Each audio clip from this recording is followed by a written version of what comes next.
राष्ट्र विरोधी सरकार कोई और हो नहीं सकती है, लेकिन राहुल गांधी ने अगर जाने का मन बना लिया है तो हम सब उनके साथ जाएंगे जरूर। क्या कुछ संदेश गांधी स्मृति को क्यों चुना गया है?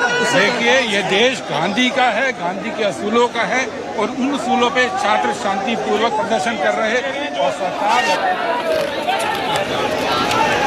ബാലഗോപാൽ തുടരുന്നുണ്ട്. ബാലു, ഈ വാഹനങ്ങൾ സഹിതം മുഴുവൻ പ്രവർത്തകരും ഇപ്പോൾ ഗാന്ധി സ്മൃതിയിലേക്ക് പോവുകയാണോ?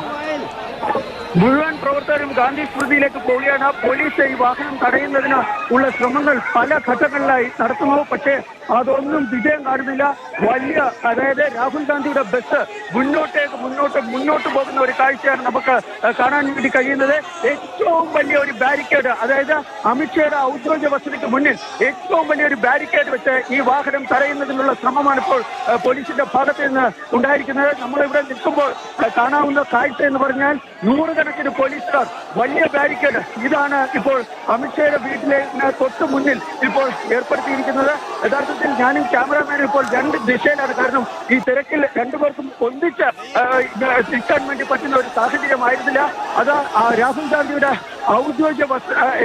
അമിത്ഷായുടെ ഔദ്യോഗിക വസതിക്ക് മുന്നിലേക്ക് ഈ ബസ് ഇപ്പോൾ എത്തിക്കൊണ്ടിരിക്കുകയാണ്. ആ ബസ്സിന് ചുറ്റും കോൺഗ്രസ് പ്രവർത്തകർ ഒത്തുകൂടി നിൽക്കുന്നു, തടിച്ചു നിൽക്കുന്നു. അതിനപ്പുറത്തേക്ക് ഇപ്പോൾ ഈ വാഹനം തടയുന്നതിന് വലിയൊരു സന്നാഹം പോലീസിന്റെ ഭാഗത്ത് നിന്ന് ഇപ്പോൾ ഉണ്ടായിക്കൊണ്ടിരിക്കുകയാണ്. ഏതായാലും അതിനാടകീയമായ സംഭവങ്ങൾക്ക് ഇപ്പോൾ ഡൽഹിയിലെ ഈ തെരുവുകൾ ഇപ്പോൾ സാക്ഷ്യം വഹിച്ചുകൊണ്ടിരിക്കുകയാണ്. നേരത്തെ ജോൺ ടാസ് സംസാരിക്കുമ്പോൾ പറഞ്ഞു, ഇനി പാർലമെന്റിലല്ല, ഇനി ഞങ്ങളുടെ പോരാട്ടം തെരുവിലാണ്. ആ തെരുവിലുള്ള പോരാട്ടത്തിന്റെ തുടക്കമാണ് ഇന്ന് നിങ്ങൾ കാണാൻ വേണ്ടി പോകുന്നതെന്നാണ്. ഏതായാലും ആ തെരുവിലെ പോരാട്ടത്തിന്റെ തുടക്കമാണ് നമ്മളിപ്പോൾ ഈ ദൃശ്യങ്ങളിലൂടെ കണ്ടുകൊണ്ടിരിക്കുന്നത്. ബസ്സിനുള്ളിൽ നിന്നുള്ള ദൃശ്യങ്ങൾ നമുക്ക് കാണാൻ കഴിയുന്നുണ്ട്. മുതിർന്ന നേതാക്കളെ അടക്കം ബസ്സിനുള്ളിലേക്ക് കയറ്റുന്നതൊക്കെ കാണാം. ഈ ബസ്സും 3 ബസ്സുകളിലായി രാജ്യത്തെ പ്രതിപക്ഷ നിരയിലെ മുഴുവൻ എംപിമാരും സർക്കാരിനെതിരെ പ്രതീകാത്മക പ്രതിഷേധവുമായി ഗാന്ധി സ്മൃതിയിലേക്ക് നീങ്ങുന്നു. ഒപ്പം പ്രവർത്തകരുണ്ട്.